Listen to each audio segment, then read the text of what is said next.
Welcome to the Under 8 Podcast, a 3 times per week college basketball show brought to you in under 8 minutes. At the time of recording, it is February 8th, 6:03 p.m. My name is Josh Mullenix. On today's pod, Auburn stomps Alabama, Michigan stuns Wisconsin, and Providence beats Creighton in overtime. It's all right now on the Under 8 Podcast.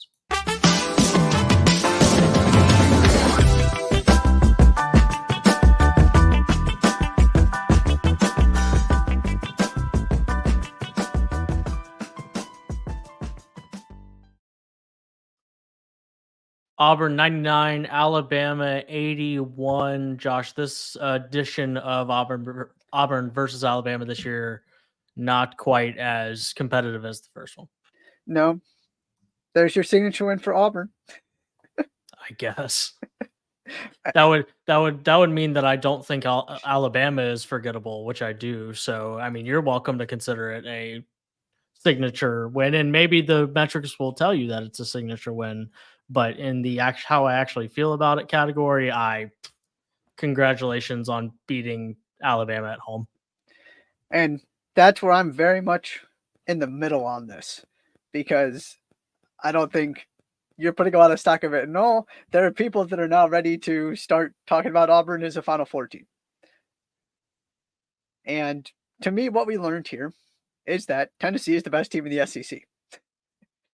And I say that because, would you agree? Yes, I would. I say that because I fully expected Auburn to look this good in this game. Maybe not quite this good. I mean, they were on pace to score 120 a couple times there.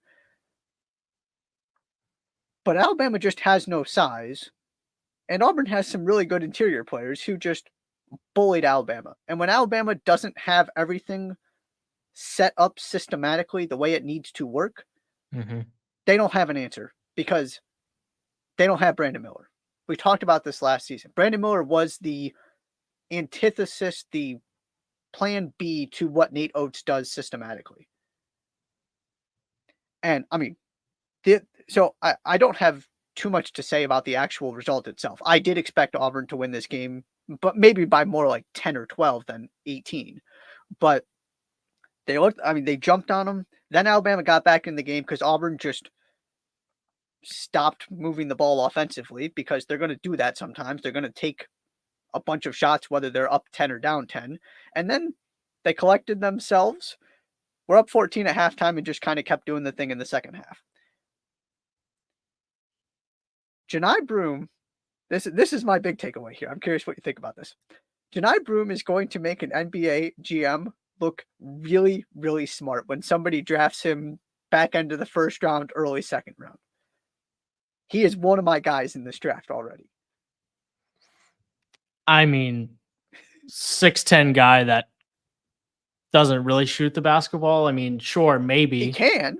He hits threes. Okay, he can stretch the floor a little bit. My bad. 29% from the 3-point line in college. My bad. Forgot that he can shoot. Yeah, like if he's taken 35th overall, sure. Yeah, I'm not saying he's going to be a lottery pick or anything. Just the idea of what he can do on both ends of the floor, the fact that he can guard, pass, shoot a little bit, at least. He can't shoot. Stop it. He can't shoot. I mean, he can. That's like Andre Drummond hitting a half-court shot, and you telling me that he can shoot. Oh, he's a better shooter than that. Come on. But he's not. He shoots 29% from the 3-point line. Would you call Trayce Jackson-Davis a shooter? He's not that much better than Trayce Jackson-Davis. No. Trayce Jackson-Davis can at least stretch the floor a tiny bit. Trayce Jackson-Davis doesn't stretch the floor either. He doesn't. I stand by this. Okay, that's fine. I'll stand by guys who actually shoot 3-pointers and make them.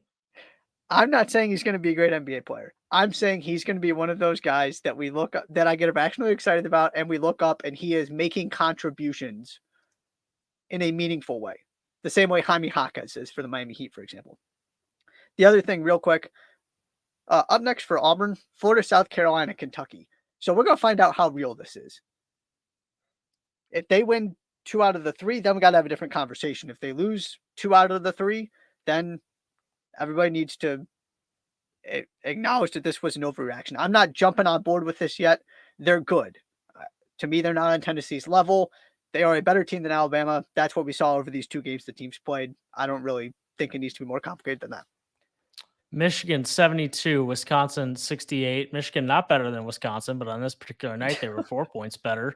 I said the words "I will bet my 401k that Michigan doesn't beat Wisconsin." Those words came out of my mouth to somebody before that game began. So really glad I didn't have to follow through on that one. Michigan was minus 95 in the second half of games. They showed that stat. Only DePaul, I think it was of high major teams, was worse. They finally played a full basketball game, so that's good to see. You had 4 guys in double figures, 2 more guys with 8. It wasn't like this was the Doug McDaniel show. He took some shots, he made some plays, but this was a true team effort. And yet, you still saw their inability to guard. I saw a video of Olivier Kamwa just stopping on a box out and letting AJ Storr run around to the other side of the rim to grab the ball uncontested right underneath the basket. There was also the play where it was 3 Wisconsin players touched a loose ball diving out of bounds with 2 Michigan guys standing there. And somehow Michigan got a 5 out of 3 out of it because Wisconsin hustled too much and the basketball gods did not reward them for it.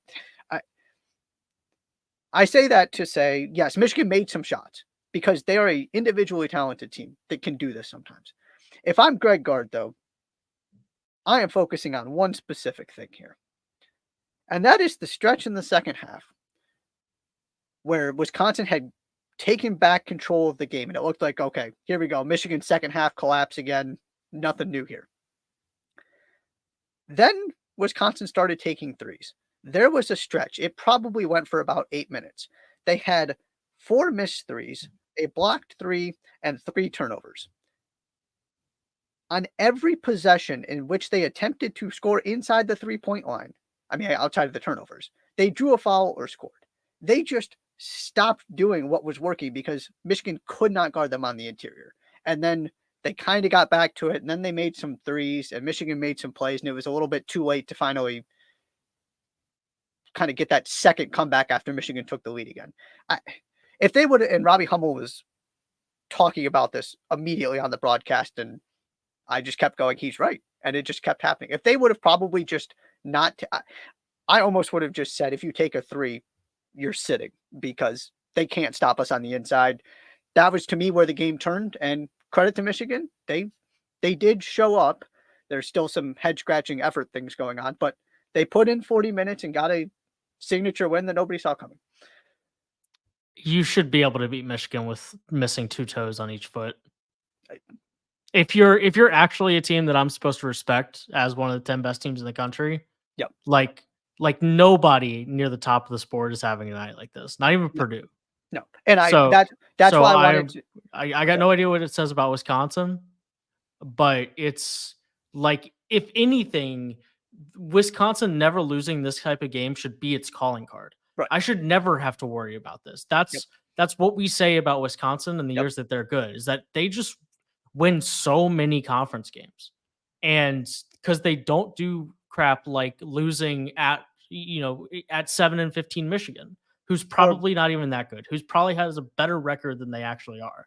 I don't know what that's supposed to say about Wisconsin. I don't know if it's just a lull from a tough last 10 days or so, but that's a tough one to swallow. They've now lost 3 in a row, and they've done something that good Greg Gard teams never do, which is compound losses in Big Ten play.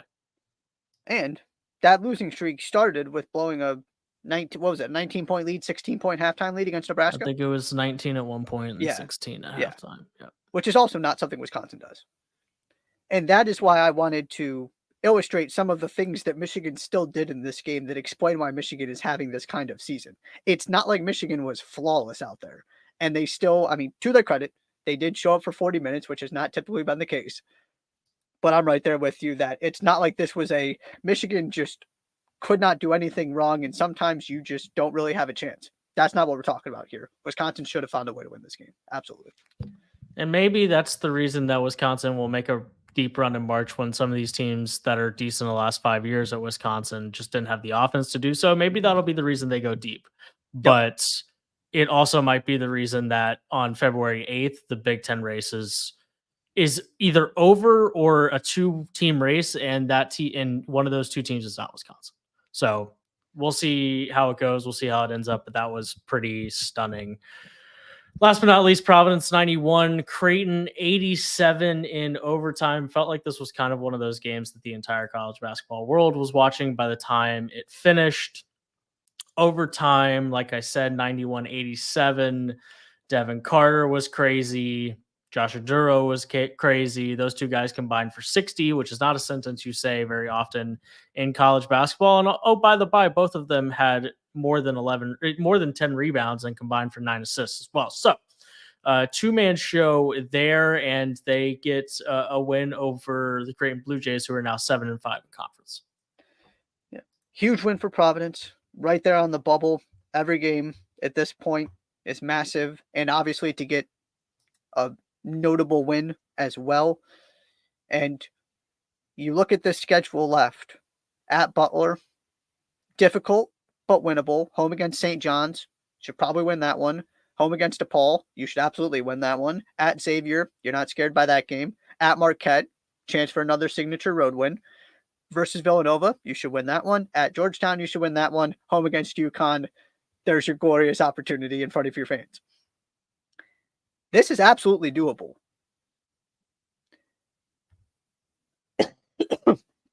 Sorry. The other part of this, that shot that Devin Carter hit. Devin Carter, I mean, like, I don't know what that was. That was a preposterous shot to take. Absolutely. That was insane. So I wanted to look into it now that I can somewhat speak again. I wanted to see what specifically Kim English said about it after the game. Yeah, because for those of you who didn't see it, he just pulled up from Steph Curry range, down 3 with 40-something seconds left and hit it. This is, and somebody asked Devin Carter about it first. Can I read to you Devin Carter's quote? Hit me. He said, "I don't know. I just shot it. I thought I was closer than it probably looked."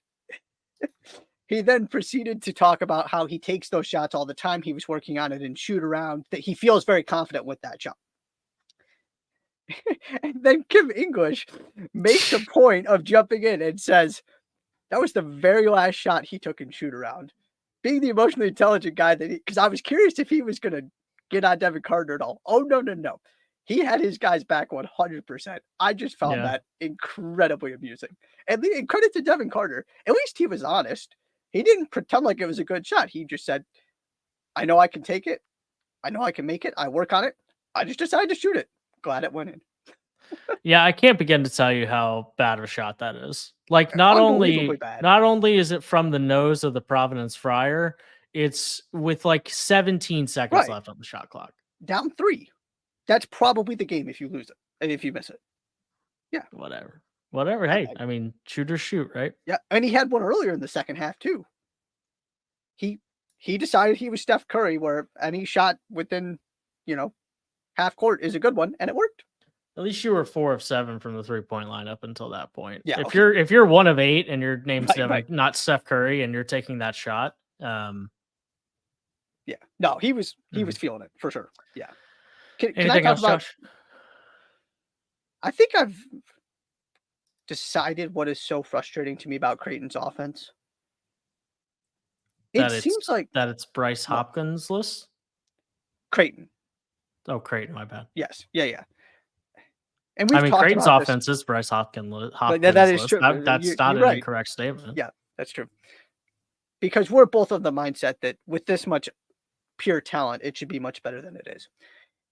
The thing that specifically frustrates me is that it seems like every time they turn the ball over, it is because they are not taking care of it, literally.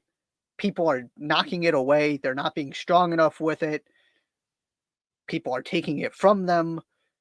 Or it's just low IQ passes that are telegraphed. And you just go, what?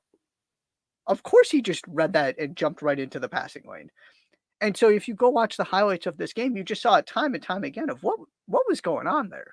And it seems like that's the story of this season from a negative standpoint. Obviously, they're having a good season. You and I were both on board that this was going to be a really good team, and they are just not. But that stuck out to me again in this game, that turnovers happen. It just seems like they have very specific types of turnovers over and over and over again that a team with this much offensive firepower probably should not have. Sure. Anything else? I guess we're officially on Caitlin Clark watch here.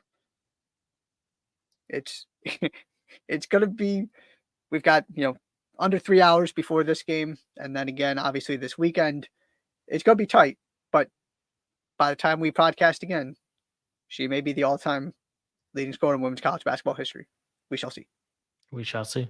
We shall see. That's going to do it for the Under 8 podcast, Thursday, February 8th. It is 6:19 p.m. Be sure to subscribe to the podcast wherever you listen to your shows. Follow the Under 8 Pod on Twitter, TikTok, YouTube. Thank you so much for being here. We will see you on Sunday afternoon.